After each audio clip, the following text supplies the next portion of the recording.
உமக்கு மேல் ஒருவரும் இல்லையே, எல்லோருக்கும் மேலாக உயர்ந்தவர். உமக்கு மேல் ஒருவரும் இல்லையே. அல்லேலூயா, அல்லேலூயா, அல்லேலூயா, ஆமென். அல்லேலூயா, அல்லேலூயா, அல்லேலூயா, ஆமென். இப்பொழுதும் கூட இந்த செய்தியை கேட்க வந்திருக்கிற உங்கள் யாவரையும் கர்த்தராகிய இயேசு கிறிஸ்துவின் நாமத்தினாலே வாழ்த்துகிறேன். மனிதனுடைய பாவமே அவனுடைய வாழ்க்கையிலே உண்டான எல்லா சாபக்கேடுகளுக்கும் காரணம் என்று நாம் அறிவோம். இதுதான் அடிப்படை அப்படிங்கிறத தெரியாமல் பணம் கிடச்சா சரியாக போயிடும், நல்ல குடும்பம் அமைஞ்சால் சரியாக போயிடும், நல்ல பிள்ளைங்க கிடச்சா சரியாக போயிடும், பிள்ளைங்க நல்லா படித்து நல்ல வேலைக்கு வந்துட்டால் சரியாக போயிடும், அவங்களுக்கு நல்ல பொண்ணு மாப்பிள்ளை கிடச்சா சரியாக போயிடும், அப்புறம் எங்களுக்கு நாங்கள் விரும்பினதெல்லாம் செய்கிறதுக்கு எனக்கு எல்லாம் வேணும் அப்படி சொல்லி அதில் மாத்திரம் முக்கியத்துவம் கொடுக்குற இந்த உலக மக்கள் தங்களுடைய பாவங்கள் தான் மனுக்குலத்தோடைய ஒட்டுமொத்த மனுக்குலத்தோடைய கேடுகளுக்கும் காரணங்கிறத மனதார நினையாதிருக்கிறார்கள். ஆதலால் இப்பொழுது நாம் அதை பற்றி சிந்திக்க, அதை தியானிக்க, உண்மையாக எங்கே பிரச்சனை ஆரம்பித்ததோ அங்கே அந்த பிரச்சனையை போக்கணும். அங்கே கர்த்தர் சொல்கிறார், நீ எந்த இடத்துல விழுந்தியோ அந்த இடத்த விட்டு எழுந்துருன்றார். அப்போ நம்ம எங்கே விழுந்தோம், எங்கே இந்த பாவத்தில் விழுந்தோம், நம்ம எங்கே இப்போ எழுந்திருக்கணும் அப்படிங்கிறது ஒன்று. அப்புறம் எழுந்திருக்கிறது மட்டுமில்ல, பாவம் தொலையணுமே, செஞ்சாச்சு, இப்போ பாவம் தொலையணுமே. அது இயேசு கிறிஸ்து மூலமாய் அவருடைய ரத்தம் நமக்காக சிந்தப்பட்டது, அது மீட்புக்காக. ஆனால் அதே சமயத்தில் சரீர சுகத்துக்காக அவர் நமக்காக பாடுகளை சுமந்தார் என்று வேதம் சொல்கிறது. அவருடைய தழும்புகளாலே குணமாகிறீர்கள்.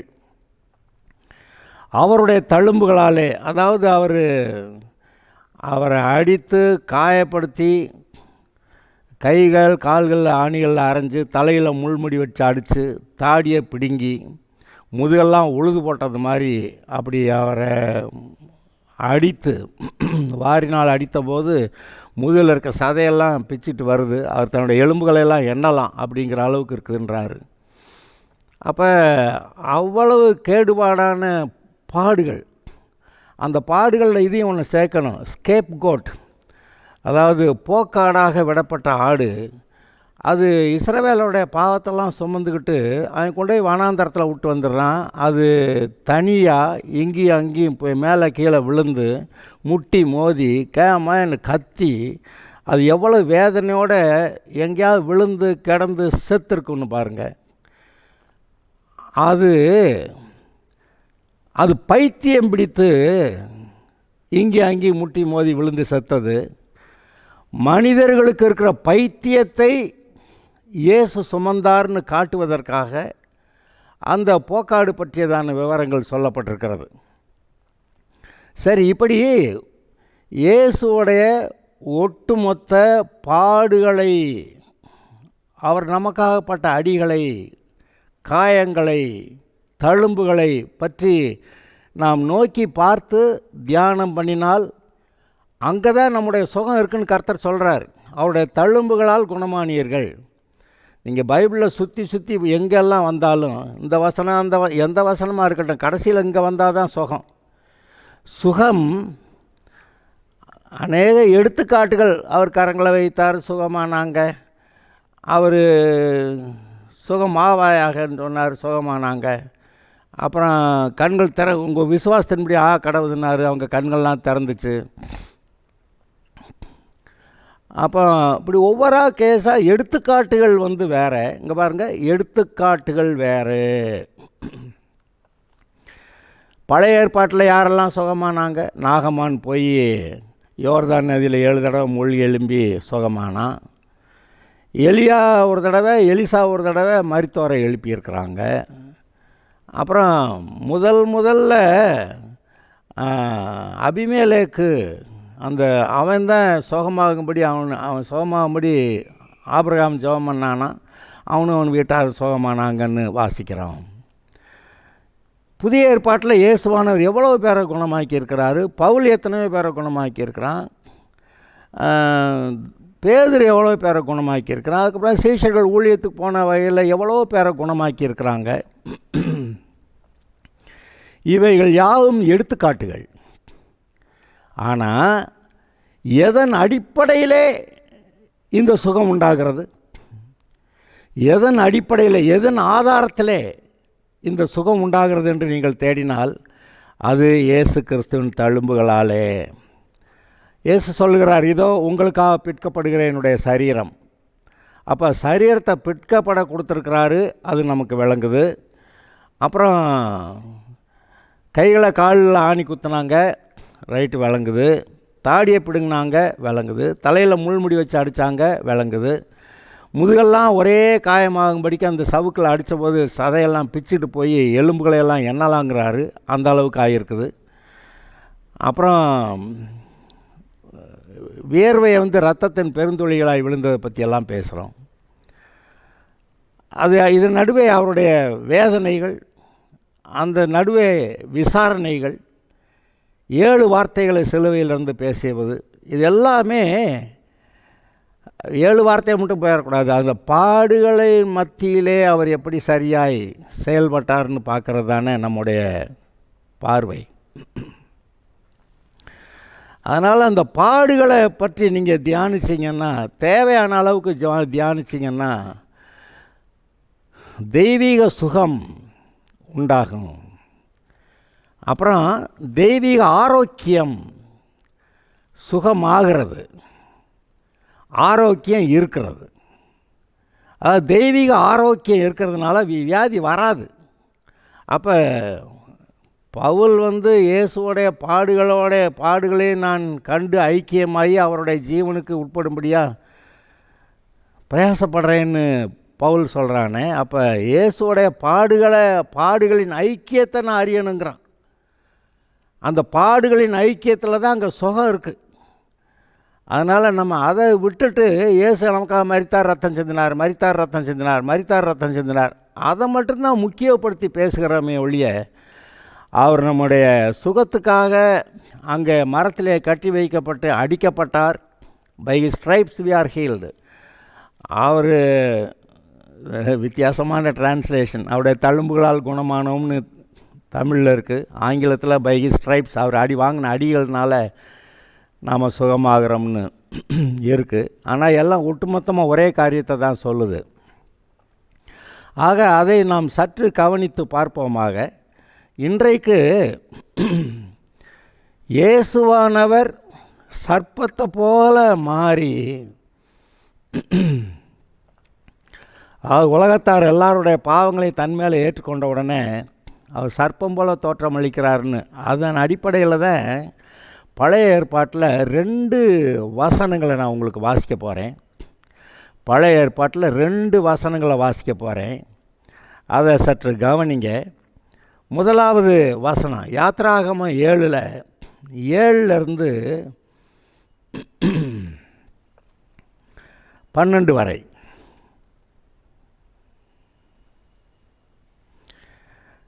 அது மோசேயும் ஆரோனும் பார்வோனோட பேசும்போது மோசேக்கு 80 வயதும் ஆரோனுக்கு 83 வயதுமாயிருந்தது. கர்த்தர் மோசேயும் ஆரோனையும் நோக்கி, உங்கள் பட்சத்துக்கு ஒரு அற்புதம் காட்டுங்கள் என்று பார்வோனிடத்தில் சொன்னால், அப்பொழுது நீ ஆரோனை நோக்கி உன் கோலை எடுத்து அதை பார்வோனுக்கு முன்பாக போடு என்பாயாக, அது சர்ப்பமாகும். மோசேயும் ஆரோனும் பார்வோனிடத்திலே போய் கர்த்தர் தங்களுக்கு கட்டளையிட்டபடியே செய்தார்கள். ஆரோன் பார்வோனுக்கு முன்பாக, அவன் ஊழியக்காரருக்கு முன்பாக தன் கோலை போட்டான், அது சர்ப்பமாயிற்று. அப்பொழுது பார்வோன் சாஸ்திரிகளையும் சூனியக்காரரையும் அழைப்பித்தான். எகிப்தின் மந்திரவாதிகளும் தங்கள் மந்திர வித்தையினாலே அப்படி செய்தார்கள். அதாவது அவங்களும் கோலை போட்டாங்க, பாம்புகள் வந்தன. அவர்கள் ஒவ்வொருவனாக தன் கோலை போட்டபோது அவைகள் சர்ப்பங்களாயின. ஆரோனுடைய கோலோ அவர்களுடைய கோல்களை விழுங்கிற்று. இந்த சம்பவம் பற்றி அறியாத கிறிஸ்தவர்களே இருக்க மாட்டாங்கன்னு நான் நினைக்கிறேன். சரி, அப்படி அறியாமல் இருந்தால் இப்போக்கி தெரிந்து கொள்ளுங்கள். கர்த்தர் மோசையை அனுப்பி எகிப்திலிருந்து இஸ்ரவேலரை விடுவித்து கொண்டு வர வேண்டும் என்று அனுப்பிய போது ஒரு கோல், அவன் ஆடு மேய்க்கிறதுக்கு வச்சுருந்த கோலை நீ எடுத்துகிட்டு போன்றார். அந்த கோல் அன்றைக்கு அது மோசையோடைய கையில் இருக்கிற கர்த்தருடைய கோல் ஆயிற்று. அதுக்கு முன்னாடி வரைக்கும் ஆடு வைத்திருக்கிற மேய்ப்பனுடைய கோல். ஆனால் கர்த்தர் சொல்கிறார், இந்த கோலை நீ எடுத்துகிட்டு போ அப்படின்னு சொல்கிறாரு. எடுத்துகிட்டு போகிறான். அந்த நாளில் அது மோசையோடைய கையில் இருந்த கர்த்தருடைய கோல் அப்படி ஆச்சு. கர்த்தருடைய கோளுடைய விசேஷம் என்ன? அந்த கோல் மூலமாக தான் மோசே அத்தனை அற்புதங்களையும் எகிப்தில் செய்கிறான். கடைசியில் கண்மலை அடித்தது கூட ஒரு கோல்னால தான் அடித்தான்னு போட்டிருக்கு. எல்லா அற்புதங்களையும் மோசே கர்த்தர் கொடுத்துருந்த அந்த கர்த்தருடைய கோல் அது மூலமாக தான் செஞ்சான். அதில் என்ன ரொம்ப விசேஷம்னா, அந்த கர்த்தருடைய கோல் சிலுவையில் அறையப்பட்ட இயேசு கிறிஸ்துவுக்கு சமானமாக இருந்தது, ஒப்பாக இருந்தது. அது ஆரம்பத்தில் நம்ம வாசிக்கிறப்பெல்லாம் விளங்கலை. என்னையா போய் கோலை போட்டால் பாம்பு தானா வரணும், இந்த மாதிரி அற்புதமாக வேணும்னு கேட்டால் இதே மாதிரி அற்புதத்தை அந்த எகிப்தியர்கள் மந்திரவாதிகளும் செய்கிறாங்க. நாங்களும் கோலை போட்டு சர்ப்பங்களை உண்டாக்கிட்டோம்லன்னு சொல்கிறாங்க. ஆனால் என்ன நடந்துருச்சுன்னு கேட்டிங்கன்னா, இந்த ஆரோனுடைய கோல், ஆரோன் அங்கே அந்த பார்வோனுக்கு முன்னாடி போட்ட கோல், அது மற்ற எகிப்தியருடைய மந்திரவாதிகள் அவங்களெல்லாம் கோல்களை போட்டப்போ அந்த சர்ப்பங்கள் வந்ததே, அவை எல்லாவற்றையும் விழுங்கி போட்டு விட்டது. இது ஒரு பெரிய வெளிப்பாடு இதில் நமக்கு உண்டாகியிருக்கணும். ஆனால் எவ்வளோ பேர் அந்த வெளிப்பாட்டை பெற்றோம்னு நமக்கு தெரியல. இயேசுவே உலகத்தார் எல்லாருடைய பாவங்களை தன்மேல் ஏற்றுக்கொண்டபடியாலே சர்ப்பம் போலானார். அது நம்பர் 1. அதாவது அந்த சர்ப்பம் ஏவாள்கிட்ட பேசினப்போ தான் பாவங்கள் அங்கேருந்து பெறப்பட ஆரம்பிக்குது. அப்படி எல்லா மனுஷர்கிட்டையும் பேசி பேசி அந்த பாவங்களை உண்டாக்கி உலகம் பூரா இப்போ பாவமாக இருக்குது. அந்த பாவமெல்லாம் எங்கேருந்து வந்தது? அந்த சர்ப்பத்தின் வாயிலிருந்து. அதை இந்த மக்கள் சுலபமாக சந்தோஷமாக ஏற்றுக்கிட்டு அந்த பாவத்தை செய்கிறாங்க, ஆட்டம் போடுறாங்க, பாட்டு பாடுறாங்க, பாவ சந்தோஷத்தை அனுபவி. ஆனால் அது மரணத்தை உண்டாக்குகிறத நினைக்கல. ஆனால் கர்த்தர் இப்படி ஆதாமுடைய பாவத்தினாலே அவன் மனுக்குலம் எல்லாம் பாவமாயிற்று. அவங்கள மீட்கிறதுக்காக நான் என்னுடைய குமாரனா இயேசு அனுப்புகிறேன். அவர் எல்லாருடைய பாவங்களையும் தன் மேலே ஏற்றுக்கிட்டு, அவ்வளோதான் அங்கே இருக்குது. ஆனால் நமக்கு புரியணும், இவரே சர்ப்பம் போல் ஆனார். அதுதான் வெண்கல சர்ப்பம் உயர்த்தப்பட்டதை பற்றி அங்கே வாசிக்கிறோம். அப்போ இயேசுவே வெண்கல சர்ப்பம் போல் அது உயர்த்தப்பட்டது போல் தான் உயர்த்தப்படணும்னு சொல்கிறாருன்னா, அப்போ அதை நினச்சி பாருங்கள், எவ்வளவு ஒரு கேடான நிலைமைக்கு இயேசு தள்ளப்பட்டார். உலகத்தாருடைய பாவத்தெல்லாம் எடுத்துக்கிட்டா சர்ப்பம் போல் ஆனார். ஆனாலும் என்ன நடந்துருச்சு? மோசையோட கையில் இருந்த கோல் சர்ப்பம் ஆயிற்று. மற்ற இந்த உலகத்தாருடைய எல்லா மந்திரவாதிகளுடைய அந்த கோல்கள்லேருந்து வந்த எல்லா சர்ப்பங்களையும் விழுங்கிற்று. அந்த உலகத்தார், அந்த பார்வோன் அன்றைக்கு உலகத்திலேயே பெரிய ராஜா, ஏறக்குறைய உலகம் முழுவதையும் அவன் ஆளுகிறான். அந்த மாதிரி நிலைமையில் இருந்தது. அங்கே இருந்த மந்திரவாதிகள் தான் சூப்பர் மந்திரவாதிகளாக இருந்திருப்பாங்க. அவங்க கோலை போட்டால் சர்ப்பம் உண்டாகுது. அப்படி எல்லாவற்றையும் தன்னுடைய கட்டுப்பாட்டுக்குள்ளே இருக்கிறதாக பார்வோன் நினைத்துக்கிட்டு இருக்கிறான். இந்த சமயத்தில் அந்த சர்ப்பங்களையெல்லாம் விழுங்கி போடத்தக்கதாக ஒரு சர்ப்பத்தை தேவன் மோசை மூலமாக அந்த கோலை கொடுத்து அனுப்புகிறார். அங்கே போட சொன்னார். ஆரோன் போட்டான், சர்ப்பம் ஆயிற்று. எல்லோரும் மிரண்டு போயிருப்பாங்க. ஆனால் அந்த மந்திரவாதிகள் சூனியக்காரர்கள் எல்லாரையும் பார்வோன் கூப்பிட்டானா அவங்களும் வந்து கோலை போட்டாங்க. இப்போ சர்ப்பமாயிருச்சு. என்னத்தை பெருசாக நீ மட்டும் செஞ்ச அப்படின்னு சொல்லி பார்வோன் நினச்சிக்கிட்டு இருக்கிற போது இந்த ஆரோனுடைய கோல் அந்த மற்ற எல்லா கோள்களிலிருந்து வந்த சர்ப்பங்களை விழுங்கி போட்டது. அதாவது அந்த மந்திரவாதங்கள், அந்த மந்திரி, அந்த அந்த அந்த வல்லமைகள், பிசாசுடைய வல்லமைகள் எல்லாவற்றையும் விழுங்கி போட்ட ஒரு கோல். அதை நினைத்து பாருங்கள். அப்போ இயேசு தேவனுடைய குமாரனாக இருந்து அதெல்லாம் ஜெயிக்கலை. இவர் வந்து தானே ஒரு சர்ப்பம் போல் ஆகிக்கிறார். ஏன்னா எல்லாருடைய உலகத்தார் எல்லாருடைய பாவங்களையும் தன் மேலே ஏற்றுக்கொண்ட போது அவருடைய தோற்றம் எப்படி ஆயிடுச்சான், அப்படி ஆயிடுச்சான். அது மாத்திரமல்ல, அவருடைய முகம் இவ்வளவாய் அந்த கேடு அடைந்தபடியால் கண்ட யாவரும் பிரமிப்படைந்தார்கள்னு இருக்குது. ஏசாயா 52 கடைசி 2 வசனத்தில் அவருடைய முகம் இவ்வளவு அந்த கேடு அடைந்தபடியால். அப்போ முகத்தில் குத்தி குத்தி முகத்தை சதைச்சிருக்கிறாங்க. எவ்வளவுக்கு கேவலப்படுத்த முடியுமோ கேவலப்படுத்தியிருக்கிறாங்க. அந்த பாடுகள் முகத்தில் குத்தும்போது அவருடைய முகம் சிதைந்து போய், அதை பொதுவாக ரொம்ப யாரும் பேசுகிறதில்ல. ஆனால் அதை நம்ம கவனிக்கணும். நீ தேவனுடைய குமாரனோ, நீயா தேவனுடைய குமாரன், நீயா தேவனுடைய குமாரன் அப்படின்னு சொல்லி எத்தனை தடவை சொல்லி சொல்லி குத்தி இருப்பான். முகத்தை சிதைச்சிருந்தா அவருடைய முகம் இவ்வளவு அந்த கேடு அடைந்தபடியால்னு ஒரு வார்த்தையை போட்டிருக்கோம். அதை நினைத்து பாருங்கள். அவருடைய பாடுகளை நீங்கள் தியானிக்க வேண்டும். அங்கே தான் அவர் நமக்காக, நம்முடைய சுகத்துக்காக செலுத்திய கிரயம் இருக்கிறது. அதை கவனிக்க வேண்டும் என்று தான் இதெல்லாம் சொல்லி கொண்டிருக்கிறேன். சரி, இன்னும் ஒரு வசனத்தையும் கூட நான் உங்களுக்கு வாசிக்கிறேன். என்னாகமம் 21வது அதிகாரத்தில் 4 முதல் 9 வசனங்களை வாசிக்கிறேன். இஸ்ரவேலர் ஏதோம் தேசத்தை சுற்றி போகும்படிக்கு ஓர் என்னும் மலையை விட்டு சிவந்த சமுத்திரத்தின் வழியாய் பிரயாணம் பண்ணினார்கள். வழி நிமித்தம் ஜனங்கள் மனமடிவடைந்தார்கள். ஜனங்கள் தேவனுக்கும் மோசேக்கும் விரோதமாய் பேசி, நாங்கள் வனாந்தரத்திலே சாகும்படி நீங்கள் எங்களை எகிப்து தேசத்திலிருந்து வரப்பண்ணினது என்ன? இங்கே அப்பமும் இல்லை, தண்ணீரும் இல்லை. இந்த அற்பமான உணவு எங்கள் மனதுக்கு வெறுப்பாக இருக்கிறது என்றார்கள். மன்னா ஜனங்களுடைய மனதுக்கு வெறுப்பாக இருக்குதுன்ட்டாங்க. அப்பொழுது கர்த்தர் கொள்ளிவாய் சர்ப்பங்களை அவர்களுக்குள்ளே அனுப்பினார். அவைகள் ஜனங்களை கடித்ததினால் இஸ்ரவேலுக்குள்ளே அநேகர் ஜனங்கள் செத்தார்கள். அப்பொழுது கொள்ளிவாய் சர்ப்பங்கள்னா அது வாயை திறந்தால் அக்கினியாக இருக்குதான். அப்பேற்பட்ட சர்ப்பங்களை அனுப்பினாராம். அதெல்லாம் எங்கே இருந்துச்சு? எல்லாம் வனாந்தரத்தில் அங்கங்கே புதற்குள்ளே தான் கிடந்தது. ஆனால் இவங்க தேவனுக்கு விரோதமாக, மோசைக்கு விரோதமாக முறுமுறுத்தவொன்னே கர்த்தர் கோபம் வந்துருச்சுப்போ அப்படின்னு விட்டுட்டார். அந்த சர்ப்பங்கள்லாம் வந்து கடிக்க ஆரம்பிச்சிருச்சு. அதனாலே ஜனங்கள் மோசை இடத்துல போய், நாங்கள் கர்த்தருக்கும் உமக்கும் விரோதமாய் பேசினதுனாலே பாவம் செய்தோம், சர்ப்பங்கள் எங்களை விட்டு போகும்படி நீங்கும்படி கர்த்தரை நோக்கி விண்ணப்பம் பண்ண வேண்டும் என்றார்கள். மோசே ஜனங்களுக்காக விண்ணப்பம் பண்ணினான். அப்பொழுது கர்த்தர் மோசையை நோக்கி, நீ ஒரு கொள்ளிவாய் சர்ப்பத்தின் உருவத்தை செய்து அதை ஒரு கம்பத்தின் மேல் தூக்கி வை, கடிக்கப்பட்டவன் எவனோ அவன் அதை நோக்கி பார்த்தால் பிழைப்பான் என்றார். அப்படியே மோசே ஒரு வெண்கல சர்ப்பத்தை உண்டாக்கி அதை கம்பத்தின் மேல் தூக்கி வைத்தான். சர்ப்பம் ஒருவனை கடித்தபோது அவன் அந்த வெண்கல சர்ப்பத்தை நோக்கி பார்த்து பிழைப்பான். பாம்பு கடிச்சிருச்சு, சாக போகிறாங்க.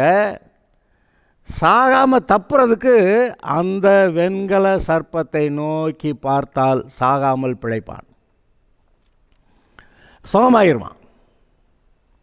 அப்போ சுகத்துக்கு, சாவாமல் பிழைக்கிறதுக்கு, சுகமாவதற்கு அங்கே என்ன நடந்தது? வெண்கல சர்ப்பம்.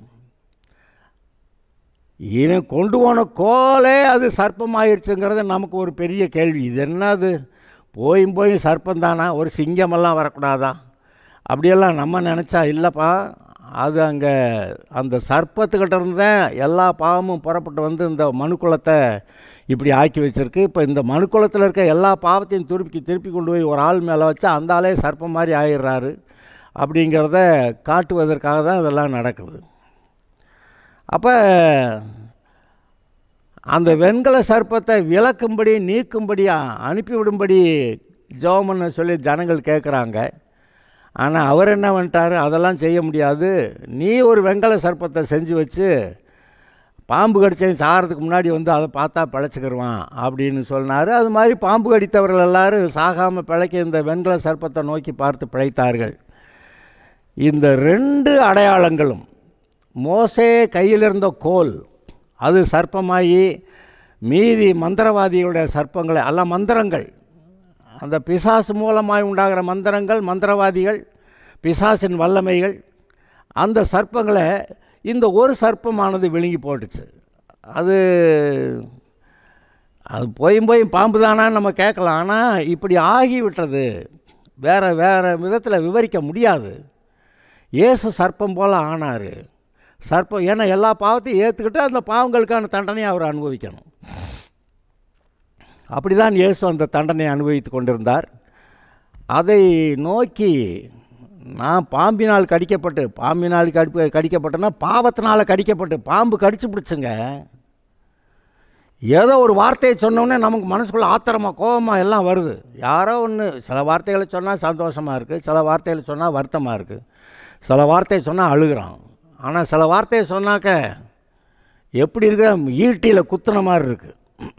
அப்போ நமக்கு வருத்தம், வேதனை, அதெல்லாம் ஏதோ ஒரு வார்த்தைன்னா அந்த வார்த்தையினால் பிசாசு நம்மளை கடிச்சிருச்சுன்னு அர்த்தம், சர்ப்பம் நம்மளை கடிச்சிருச்சுன்னு அர்த்தம். அதனால் நம்ம மனசு எவ்வளோ செத்து பழைக்குது. அப்படி போராட்டத்தை நீங்கள் நினச்சி பாருங்கள். அப்போ அந்த நிலைமையில் இருக்கிறவங்க இயேசுவை நோக்கி பார்த்தா நம்முடைய வியாதி நீங்கள், அந்த சர்ப்பம் கடித்ததுனால, அந்த பிசாசு நம்மளை கடித்ததுனால நமக்கு உண்டான வியாதி நீங்கள், நம்ம பிழைக்க, சாகாமல் பிழைக்க அந்த இயேசுவாக இருக்கிற இவர் தானே வந்து எல்லா பாவத்தையும் ஏற்றுக்கிட்டு சர்ப்பம் போலாகி அங்கே நமக்கு பரிகாரம் செஞ்சார். அதனால் இவரை நோக்கி பார்த்தா இவர் சர்ப்பம் போல் ஆயிட்டார். ஆனாலும் நோக்கி பார்க்க சொல்கிறாரு, நோக்கி பார்த்தவர்கள் பிழைத்தார்கள் அப்படின்னு சொல்லியிருக்குது. இந்த இடத்துல இந்த மோசே கொண்டு போன அவனுடைய கையில் இருந்த கோல் அதுவும் சரி, மோசே வனாந்தரத்தில் உயர்த்தின அந்த வெண்கல சர்ப்பமும் சரி, அது இயேசுதான். இயேசுக்கு அடையாளமாக அந்த நாட்களில் அது செய்யப்பட்டிருந்தது. அது இயேசுதான் அப்படிங்கிறத காட்டுறதுக்கு இயேசுவே யோவான் 3வது அதிகாரத்தில் 13, 14, 15 2 வசனங்களை இயேசுவே சொல்கிறார். சர்ப்பமானது மோசையினால் வனாந்தரத்தில் உயர்த்தப்பட்டது போல மனுஷகுமாரனும் தன்னை விசுவாசிக்கிறவன் எவனோ அவன் கெட்டு போகாமல் நித்திய ஜீவனை அடையும்படிக்கு உயர்த்தப்பட வேண்டும். வெண்கல சர்ப்பத்தை மோசே உயர்த்தி வைத்தது போல மனுஷகுமாரன் உயர்த்தப்படணும். ஏன்னா இந்த இயேசுவை விசுவாசிக்கிறவன் கெட்டு போகாமல், அதோடைய தொடர்ச்சியாக தான் யோவான் 3:16 தேவன் தம்முடைய ஒரே பேரான குமாரனை விசுவாசிக்கிறவன் எவனோ அவன் கெட்டு போகாமல் நித்திய ஜீவனை அடையும்படி அவரை தந்தருளி இவ்வளவாய் உலகத்தில் அன்பு கூர்ந்தார். அப்போ சிலுவை காட்சியை பார்த்து இயேசு வந்து சிலுவையில் தொங்கி நம்முடைய பாவங்கள், சாபங்கள், வியாதிகள், தரித்திரங்கள், எல்லா பைத்தியக்காரத்தனங்கள், எல்லா சண்டைகள், சச்சரவுகள், பொறாமைகள், ஆத்திரங்கள், கோபங்கள், சண்டை எல்லாவற்றையும் அவர் ஏற்றுக்கொண்டு சர்ப்பம் போலாகி அதுக்கான தண்டனையெல்லாம் சிலுவையிலே பெற்றுக்கொண்டிருந்தார். தேவன் தம்முடைய கோப ஆக்கினையை அவர் மேல் ஊற்றினார். தேவன் தமது கோபத்தை எல்லாம் ஊற்றினார். அந்த பாவங்களை ஏற்றுக்கொண்டு அந்த பாவங்களுக்கான தண்டனை அவர் சகித்தார், பொறுமையோட சகித்தார். அப்படி சகித்தவர் அவர் ரத்தம் சிந்தினதுனால மீட்பு உண்டாகி அவர் பட்ட காயங்கள்னால நாம் இப்போ இந்த காலங்களில் சுகமடைய, சாவாமல் பிழைக்க அவர் ஏதோ ஒன்று செஞ்சாரே, அதை நம்ம கவனிக்கிறதா இல்லையா? அதை கவனித்தா அவருடைய தழும்புகளால் தான் சுகமாகிறோம்னு நமக்கு தெரிஞ்சா, லட்சக்கணக்காக ஆஸ்பத்திரியில் போய் செலவு பண்ணுறதை விட்டுட்டு அதை ஆஸ்பத்திரியில் படுத்து கிடக்கணும், அதை பார்க்குறதுக்கு 4 பேர் வரணும், சாப்பாடு கொண்டு வந்து கொடுக்கணும், அங்கே காவலுக்கு 4 பேர் இருக்கணும், அங்கே டாக்டர் கூப்பிட்டாங்க அது பதில் சொல்கிறதுக்கு ஆளுங்க நிற்கணும், இம்புட்டெல்லாம் போய் தான் வீட்டை விட்டு எங்கேயோ போய் படுத்து அம்புடி காசு செலவு பண்ணி அம்புடி வேதனையோட இருக்கிறவங்களுக்கும் கஷ்டப்படுத்தி அங்கே இவங்கள பார்க்குறதுக்கு 100 பேர் வருவாங்க. அப்படி ஆகிப்போச்சா இப்படி ஆகிப்போச்சான்னு சொல்லிட்டு வருவாங்க. இப்போ இவ்வளோ பாடுகளையும் படுத்தி தானும் காசை செலவு பண்ணிட்டு அங்கே போய் கஷ்டப்பட்டு படுத்திருந்து வர்றதை விட சரி அப்படி தான் சுகமாகி வந்துட்டு அதுக்கப்புறம் சாகாமல் இருக்கமா? அப்புறமும் சாவு வந்துடும். ஆனால் தேவன் கொடுக்குற சுகம், இயேசு கிறிஸ்து மூலமாக தேவன் நமக்கு உண்டாக்கி இருக்கிற தெய்வீக சுகத்தை நாம் பெறுவதற்கு என்ன தான் செய்யணுமா? ஒன்றும் செய்கிறது. அவருடைய பாடுகள், அவரை நோக்கி பார்க்கணும். அவர் மூலமாக தான் ரட்சிப்பு, அவர் மூலமாக தான் சுகம், அவர் மூலமாக தான் சமாதானம். இயேசு சொல்கிறாரு, என்னுடைய சமாதானத்தை நான் உங்களுக்கு வைத்து போகிறேன். இன்றைக்கி உலகத்தில் பிரச்சனை, கேட்குறதெல்லாம் கிடைச்சாலும் கூட நிம்மதி இல்லை. அவங்க கேட்டதெல்லாம் கிடைச்சாலும் நிம்மதி இல்லை, சமாதானம் இல்லை. ஏன்னா அந்த உலகத்தில் துன்மார்க்கருக்கு சமாதானம் இல்லைன்னு கர்த்தர் சொல்லிட்டார். அவங்க சந்தோஷத்தை இன்னும் கொஞ்சம் வேறு அதிக அளவில் பெறணுங்கிறதுக்காக இந்த பாவம் செஞ்சால் சந்தோஷம், இன்னும் கொஞ்சம் பாவம் செஞ்சால் சந்தோஷம். அதனால் பாவமாக செஞ்சு சந்தோஷத்தை அடையலான்னா முடியலை. சந்தோஷம் வர்றது போல் இருதயம் வெறுமையாகிக்கிட்டே போகுது. இதெல்லாம் பார்த்தா சாலமோன் தான் சொன்னால், சூரியனுக்கு கீழே நான் கண்ட எல்லாவற்றையும் பார்த்த எல்லாம் மாயையும் மனதுக்கு சஞ்சலமாக இருக்குது. அங்கே இன்பத்தை அனுபவிக்கலாமா, இங்கே இந்த இன்பத்தை அனுபவிக்கலாமா, இந்த பாவ சந்தோஷத்தை அனுபவிக்கலாமா, அந்த பாவ சந்தோஷத்தை அனுபவிக்கலாமா, எல்லாம் போனால் கடைசியில் வெறுமை, எம்டி. அவன் சொன்னான், சகலம் எல்லாம் மாயையும் மனதுக்கு சஞ்சலமாக இருக்குது. ஆனால் எங்கே உண்மையிலே சமாதானம், எங்கே உண்மையிலேயே சுகம், எங்கே உண்மையிலே நல் வாழ்வு? அதெல்லாம் தேவன் நமக்காக அனுப்பிய ஒரே குமாரனாகிய இயேசு கிறிஸ்து. அவர் நம்முடைய பாவங்களுக்காக சிலுவையிலே பலியானாரே, அங்கே சிலுவையிலே நம்முடைய பாவங்களுக்கு பரிகாரம் செய்தாரே, நம்முடைய பாவங்களையெல்லாம் ஏற்றுக்கொண்டு அதோடைய தண்டனையை சகித்தாரே, நம்முடைய வியாதிகளையும் துக்கங்களையும் பாடுகளையும் வேதனைகளையும் கூட ஏற்றுக்கிட்டு அதையும் சுமந்தாரே. அவைகளுடைய பலனால் எப்படி அவருடைய சரீரம் காயமாயிற்று, அவருடைய தழும்புகள் காயங்கள் அடி வாங்கியது, முதுகெல்லாம் உழுது போட்டது போல் ஒரே புண்ணா, சதையெல்லாம் கிழிக்கப்பட்டு அவருடைய எலும்புகளையெல்லாம் எண்ணலாமா. அது சொல்கிறார், நானும் ஒரு புழு மனுஷன் அல்ல அப்படி சொல்கிறாரு. பாசான் தேசத்து பலத்த எருதுகள் என்னை வளைந்து கொண்டன, நாய்கள் என்னை சூழ்ந்திருக்கிறது, நான் காண்டாமிருகத்திலேருந்து கொம்புலேருந்து கூட நான் உங்களை கூப்பிடுறேன், ஆண்டவரே என்னை காப்பாற்றணுன்னு. அப்போ அந்த பாடுகளையெல்லாம் நீங்கள் பார்க்கும்போது அந்த பாடுகள், அவருடைய வேதனைகள், அவருடைய சரீர வேதனையும் மனவேதனை எல்லாமே ஒட்டுமொத்தமாக சேர்ந்து நமக்கு சுகத்தை உண்டாக்கக்கூடியவைகளாக இருக்கின்றன. மறுபடி சொல்கிறேன், பொதுவாக இயேசு நமக்காக மரித்தார், இயேசு நமக்காக மரித்தார், இயேசு நமக்காக மரித்தார், சிலுவை மரணம் சிலுவை மரணம் சிலுவை மரணம், ரைட்டு. ஆனால் அதுக்கு முன்னாடி நம்முடைய சுகத்துக்காக விப்பிங் போஸ்ட், அதாவது ஒரு மரத்தில் கட்டி வச்சு முதுகெல்லாம் அடித்தாங்களே, முள்முடி சூட்டினாங்களே, தாடியை பிடுங்கினாங்களே, அங்கே காலையும் ஆணியில் அரைஞ்சாங்களே, கை கால் ஆணியில் அரைஞ்சதை அடிக்கடி சொல்லுவாங்க, ஈட்டியில் குத்துறதையும் சொல்லுவாங்க. ஆனால் இவ்வளவு பாடுகளும் இவ்வளவு வேதனைகளும் சரீர காயங்களும் மனவேதனைகளும் அதில் தான் நமக்கு சுகத்துக்கான காரியம் அங்கே இருக்குது. அதனால் அதை தேடுன்றாரு. ஆதலால் இயேசுவின் சிலுவை பாடுகளை நோக்கி பார்த்தால் நாம் சுகம் அடைவோம் என்று நாம் அறிகிறோம். இப்பொழுதும் கூட செய்திகள், ஆயிரக்கணக்கான செய்திகள் வருகின்றன. அதில் சுகத்தில் எத்தனையோ விவரங்கள் சொல்லப்படுகின்றன. ஆனால் முக்கியமாக இந்த காயங்கள் மூலமாக தான் சுகமாகுது அப்படிங்கிறத நம்ம புரிஞ்சு, அதில் அந்த காயங்கள், அந்த தழும்புகள், அந்த பாடுகள், அந்த வேதனைகள் ஒரே நாளில் அவர் போய் பந்தி ஆயத்தம் பண்ண சொல்கிறாரு, அப்புறம் ஜெபம் பண்ண போகிறாரு. அவரை பிடிச்சிட்டு போகிறாங்க அண்ணா, காய்பா, அந்த ஆலோசனை சங்கம், பிலாத்து, ஏரோது, மறுபடி பிலாத்து, அந்த விசாரணை, தலையில் முள்முடி, தாடியை பிடுங்கிறது, கட்டி வச்சு அடிக்கிறது, கேலி பண்ணுறது, தூக்கிட்டு போய் அந்த சிலுவையை தூக்கிட்டு வான்னு சொல்கிறது, அங்கே போய் சிலுவையில் அரைஞ்சது. இந்த பாடுகளை நீங்கள் தியானம் பண்ணுங்கள், சுகமடைவீர்கள். Okay, God bless you.